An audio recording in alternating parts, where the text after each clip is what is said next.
প্রিয় দর্শক, আসসালামু আলাইকুম। আপনারা দেখছেন এগ্রিগ্রাফ চ্যানেলের পরিবেশনায়। বিগত দিনে আমরা বাংলাদেশের কোন ফসলের আওতায় কতটুকু জমি আছে, কোন ফসলের উৎপাদন কতটুকু হয়, আজকের ভিডিওতে আমরা দেখব যে কোন ফসল আবাদ করলে কতটুকু লাভ হয়। আসুন প্রথমে আমরা বিগত ভিডিওগুলোর পরিবেশনা একটু রিভিউ করে আসি। আসুন আমরা আগের যে ভিডিওগুলো এগুলো একটু ফুল পেজেই দেখি। আমরা এর আগের ভিডিওতে দেখেছিলাম যে আমাদের বাংলাদেশে টোটাল ক্রপ এরিয়া অর্থাৎ মোট কতটুকু জমি একটা বছরে আমরা আবাদ করি সেটা হলো 160.81 লাখ হেক্টর। এটা হলো আমাদের মোট আবাদি জমি। মোট আবাদি হলো বছরে আমরা যেই জমিগুলো চাষ করি, বছরে সব জমিগুলোর এরিয়া যদি আমরা যোগ করি সেটা হলো টোটাল ক্রপ এরিয়া। এর মধ্যে দেখুন সবচেয়ে বেশি হলো ধান, আমন ধান এবং বোরো ধান, এই দুইটা প্রায় সমান। আমন ধান আছে 53 লাখ হেক্টরে আর বোরো ধান আছে 54 লাখ হেক্টরে। আউশ ধান কম, 9.5 লাখ হেক্টরের মতো। আউশ ধানের সাথে একটু বেশি আছে শাকসবজি, এটা দেখা যায় 3 নম্বর পজিশনে আছে 10.2 লাখ হেক্টর। তারপরে পাট। তো অন্যান্য ফসলগুলো আমরা এখন আলোচনা করলাম না। আমরা এখানে দেখি যে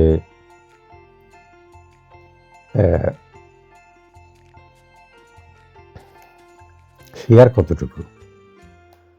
আমরা দেখতেছি যে ধান একাই বাংলাদেশের টোটাল ক্রপ এরিয়ার 72% জমি দখল করে আছে। তারপরে যথারীতি আউশ ধান এবং বোরো ধান। অন্যান্য ফসলগুলো কম। এর মধ্যে দেখা যায় যে শাকসবজি এটা 6.34%। অন্যান্য ফসলগুলো কম, ভাগাভাগি করে ওগুলো আছে। আমরা যদি ওই এর আগে যে গ্রাফটা দেখলাম এটাকে যদি আমরা দেখি, ক্রমান্বয়ে দেখি যে সবচেয়ে বড় থেকে সবচেয়ে ছোট, তাহলে ওই যে বোরো ধান এবং আমন ধান এবং ভেজিটেবল, তারপর আউশ ধান আসে এবং পাট এখনও আছে, পাট আসে, তারপরে ফল আসে, এরপরে ভুট্টা আসে। তাহলে দেখলাম যে ভুট্টা আমাদের বাংলাদেশের একটা প্রধান ফসল হতে যাচ্ছে। উৎপাদনের দিক থেকে একইভাবে বোরো ধান, আমন ধান এবং শাকসবজি, এই তিনটার উৎপাদন সবচাইতে বেশি। আমাদের মোট উৎপাদন হলো 859, একটা হিসেবে 859, কিন্তু ভুট্টার আবাদটা ধরলে আর একটু, যেমন এখানে ভুট্টা 4.6 মিলিয়ন টন আছে, এটা আসলে 6.5 মিলিয়ন টনে। এখন হিসাবে একটু নড়বড় হতে পারে, আমরা আগামী একটা ভিডিওতে এগুলো আলোচনা করব। তারপর আসুন এটা কোন ফসলের উৎপাদনশীলতা কতটুকু আমরা দেখি। সুগার কেন, এইটা প্রতি হেক্টরে 74 মেট্রিক টন সুগার কেন পাওয়া যায়। সুগার কেন মানে যেটা আমরা মিলে বিক্রি করি ওজনের ভিত্তিতে 74 টন পার হেক্টর প্রতি হেক্টরে। তারপরে শাকসবজি 15 বা 16 টনের মতো। এরপরে ফল আসে 10.94 টন পার হেক্টর। ভুট্টা আসে, তারপরে আসে মশলা, আদা, রসুন, এই সমস্ত। এরপরে টোবাকো 6.11। পরেরগুলা দেখেন অনেক কম, এগুলো আমরা আজকে আলোচনা না করি, ভিন্ন ভিন্ন সময় এটা আমরা আলোচনা করব। এখন আমাদের লাভ লোকসান হিসেব করতে গেলে আমাদের দেখা যাবে যে আমরা কতদিনে হারভেস্ট করি। আমরা এই গ্রাফটা আজকে আলোচনা করব না, তবে এটা কিছু কিছু ফসল আছে ফলের মধ্যে বছরে আমরা একবার, এটা 365, জাস্ট ওই ফলগুলো আমরা এখানে বিবেচনা করেছি। পূর্ণাঙ্গ আমরা আরেকদিন আলোচনা করব। সুগার কেন, এটা 300 দিন সময় লাগে, 365 দিন এক বছর, 65 দিন এটা জমি খালি থাকে, জমি তৈরি বা লাগানো এই সমস্ত। মশলা, আদা, হলুদ 180 দিন লাগে। আমন ধান 150 দিন, পাট 145 দিন, 47 দিন, বোরো ধান 143 দিন, গম লাগে 120-21 দিন, গম, অয়েল, তেল ফসল, আউশ ধান, ভুট্টা এবং তামাক এগুলো 120-21 বা 25 দিন লাগে। তারপরে ডাল জাতীয় শস্য এবং শাকসবজি এগুলা 90 থেকে 100 দিন সময় লাগে। এই ব্যাপারগুলো আমরা আমাদের কম বেশি সবারই জানা আছে। এখন প্রোডাক্টিভিটি এটা প্রতিদিন প্রতি হেক্টর থেকে আপনার কত ফলন আসে, এটা হলো প্রোডাক্টিভিটি। প্রতিদিন প্রতি হেক্টরে কত কেজি ফলন আসে। ওই যে আখ এটা বলছি 247 কেজি, এখানে টনে দেওয়া আছে, আমরা কেজিতে আলোচনা করি। ভেজিটেবল 175 কেজি, ভুট্টা 77 কেজি, তারপরে তামাক বা আদা হলুদ বেভারেজেস, তামাক বা চা এগুলো আসে 51 কেজির মতো প্রতি হেক্টর থেকে। স্পাইসিস যেগুলো এটা আসে 49 কেজি, বাকিগুলো 15 থেকে 30 দিনের 30 কেজির মতো ফলন আসে প্রতি হেক্টর জমি থেকে। আমরা প্রাইস যদি দেখি যে বাজারে আমাদের 2023-24 সালে ফার্মের গেটে, ফার্ম গেট বলে এটা, ফার্ম গেট, এই ফার্ম গেটে কত টাকা ছিল, অর্থাৎ কৃষকরা জমি থেকে তুলে কত টাকায় বিক্রি করেছে, এটা হলো কৃষকদের। তামাক বিক্রি করেছে 200 টাকা কেজি, তারপরে মশলা আদা হলুদ 120 টাকা কেজি, তেল জাতীয় বীজ এগুলো হলো 90 টাকা কেজি, এরপরে ডাল জাতীয় এটা 80 টাকা কেজি, পাট 45 টাকা কেজি, তারপরে ফল 40 টাকা কেজি, ভেজিটেবলস এটা 30 টাকা কেজি গড়ে, গম 28 টাকা কেজি, ভুট্টা 25 টাকা কেজি এবং সুগার কেন মিলে কৃষকরা বিক্রি করেছে 7 টাকা কেজি। এগুলো আসলে যে ডাটাগুলো পাওয়া যায় এগুলো হয়তো পাওয়া যায় উইকলি ডাটা, মাসের ডাটা, বা দেখা যায় যে ফসলের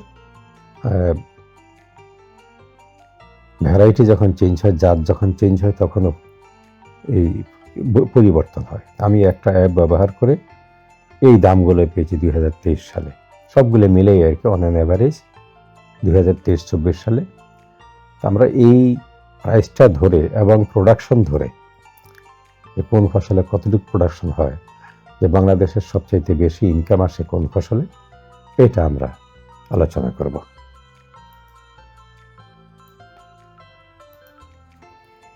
এবার আসুন আমরা দেখি যে বাংলাদেশে কোন ফসল থেকে কত টাকা আসে। বাংলাদেশের মোট ফসলের থেকে ইনকাম আসে 3088 কোটি টাকা। এর মধ্যে শাকসবজি থেকে সবচেয়ে বেশি আসে 483 কোটি টাকা। তারপরে আসে মশলা জাতীয় ফসল থেকে সবচেয়ে বেশি ইনকাম আসে, এটা হলো 424 কোটি টাকা। ফল থেকে আসে 223 কোটি টাকা। তামাক বা চা এগুলো থেকে আসে 147 কোটি টাকা। ভুট্টা আসে 116 কোটি টাকা। আউশ ধান থেকে 104 কোটি টাকা। অয়েল সিড থেকে আসে 96 কোটি টাকা। পাট থেকে আসে 78 কোটি টাকা। সুগার কেন থেকে আসে 52 কোটি টাকা। ডাল জাতীয় ফসল থেকে আসে 35 কোটি টাকা এবং গম থেকে আসে 33 কোটি টাকা।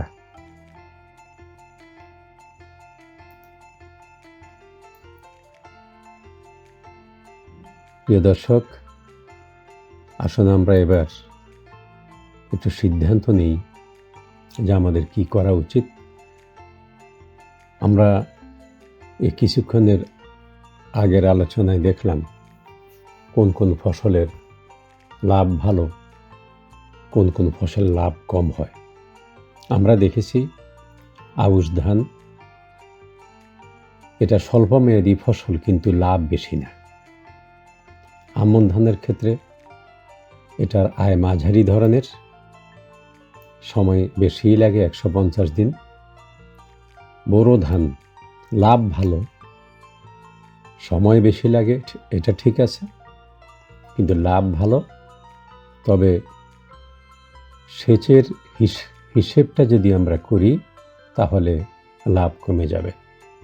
তো সেই ক্ষেত্রে আমরা করতে পারি কি, হ্যাঁ, সেচের সুবিধা যদি থাকে তাহলে বোরো ধান করতে পারেন, আর না হলে এই বোরো ধানের জমি কমিয়ে ওই জমিতে ভুট্টা বা অন্যান্য রবি ফসলের কোনো একটি করতে পারেন। ভুট্টাতে লাভ ভালো।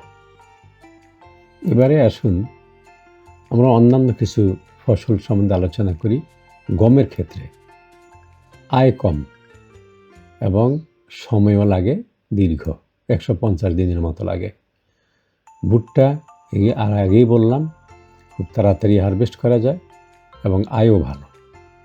বাংলাদেশে এটার চাহিদাও রয়েছে ব্যাপক। ডাল ফসল দাম ভালো কিন্তু আয় কম, কারণ এটার উৎপাদনশীলতা অনেক কম। শাকসবজি এটা খুব র্যাপিডলি গ্রো করে, তাড়াতাড়ি বৃদ্ধি পায় এবং জমি যদি অল্পও হয় তাও ভালো আয় হয়, কিন্তু বাজারের চাহিদার উপরে নির্ভর করে। বাংলাদেশে প্রায় দেখা যায় যে শাকসবজির দাম কমে গেছে, কারণ এত সরবরাহ হয় বাজারে, বেশি সরবরাহ হলে দামও কমে যায়। এটা একটা অর্থনীতির সূত্র। আর জমি যদি আপনার অল্প হয় তাহলে কিছু শাকসবজি, কিছু ডাল এগুলো লাগাতে পারেন। বিশেষ করে যদি সম্ভব হয় ইন্টারক্রপিং করা, আন্তঃফসল করা, তাহলে আপনি এভাবেও লাভ বৃদ্ধি করতে পারেন।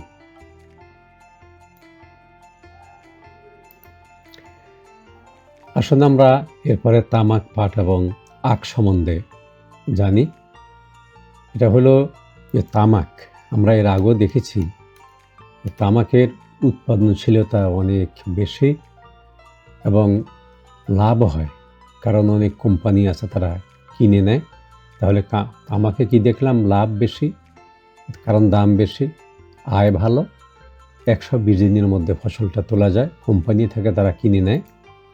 পাট এটা একটু লম্বা সময় লাগে এবং এটার দাম বা লাভ নির্ভর করে আন্তর্জাতিক বাজারে এটার চাহিদা কেমন।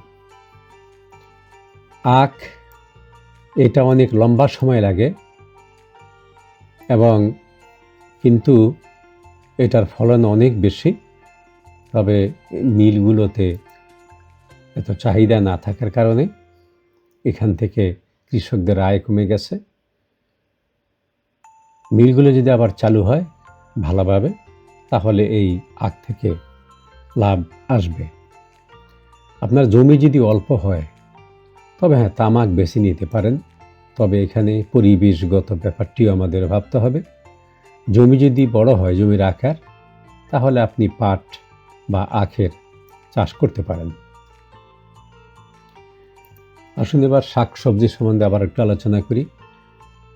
এটা আপনি যদি আর্লি সিজনে বা সিজনের প্রথমে বাজারে নিতে পারেন তাহলে কিন্তু অনেক লাভ, কারণ সে সময়ে বাজারে শাকসবজির প্রচুর দাম থাকে।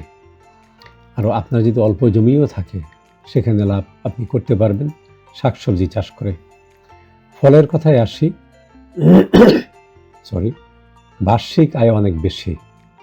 আমাদের এই পর্বে আমরা আলোচনা করেছি বছরে একবার ফল দেয় এরকম ফল নিয়ে, অনেক আয়, তবে অনেক সময় লাগে এবং কখনো কখনো ফলের ফলন বাড়াতে পানি দিতে হয় এবং অন্যান্য যত্নের দরকার হয়। যেহেতু ফল গাছ অনেক বড়, সেহেতু এই ধরনের ফসলের পরিচর্যা তত সহজ নয়।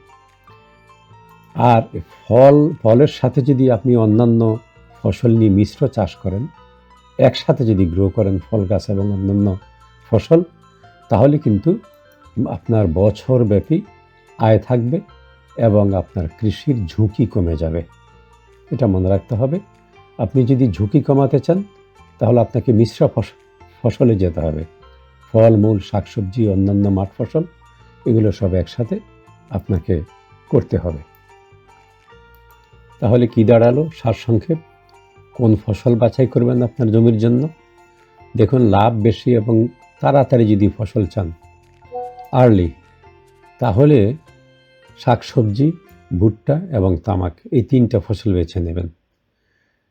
দীর্ঘমেয়াদী এবং নিরাপদ আয় যদি চান তাহলে বোরো ধান এবং ফলমূল, এবং নিরাপদ খাদ্য যদি চান তাহলে অবশ্যই আমন ধান। নিয়মিত আয় এবং জাতীয় যদি গুরুত্ব দেন যে না দেশেরও এই খাবারটা প্রয়োজন রয়েছে, দেশের ইকোনমির জন্য এই ফসলটা উৎপাদনের প্রয়োজন রয়েছে, তাহলে পাট করতে পারেন, আউশ ধান করতে পারেন এবং আমন ধান, এগুলোর জাতীয় গুরুত্ব আছে। আর একটা টিপস দেই যে বাজারের চাহিদা, জমির অবস্থান, সেচ ও অন্যান্য ইনপুট সুবিধা এগুলো কিন্তু আপনাকে বিবেচনা করতে হবে। আপনি ফসল করবেন, বাজার আছে কি না এটা দেখবেন না, এটা হবে না। জমি কি শহরের কাছে নাকি দূরে? শহরের কাছে হইলে আপনি সবজি বেশি চাষ করবেন, দূরে হইলে আপনি খাদ্য জাতীয়, দানাদার জাতীয় ফসল করতে পারেন। আর সেচ এবং অন্যান্য সার, কীটনাশক এগুলো যদি আপনার সুবিধে থাকে, হাতের কাছে থাকে, এইটাও কিন্তু বিবেচনা করে রাখতে হবে। কারণ এগুলো ছাড়া, সেচ এবং অন্যান্য ইনপুট এগুলো ছাড়া আপনি ভালো ফসল পাবেন না, লাভও আপনার কম হবে। প্রিয় দর্শক, আজ তাহলে আমরা দেখলাম যে আমরা কিভাবে ফসল নির্বাচন করব আমাদের জমির জন্য। আমরা জানতে পারলাম মেইনলি এটার উৎপাদনশীলতা এবং বাজার দর, এবং আরও একটি মূল্যবান বিবেচনা হলো যে সময়, বাজারে কোন সময়ে এই ফসলের চাহিদা বেশি থাকে। ঠিক যে সময়ে চাহিদা বেশি থাকে আমার খেয়াল রাখতে হবে যেন আমার ফসলটা ঠিক ওই সময়ে আমি উত্তোলন করতে পারি এবং বাজারে নিয়ে যেতে পারি। তাহলে আজকের আলোচনা এখানেই সমাপ্তি। আপনারা সবাই ভালো থাকুন। আসসালামু আলাইকুম ওয়া রাহমাতুল্লাহ।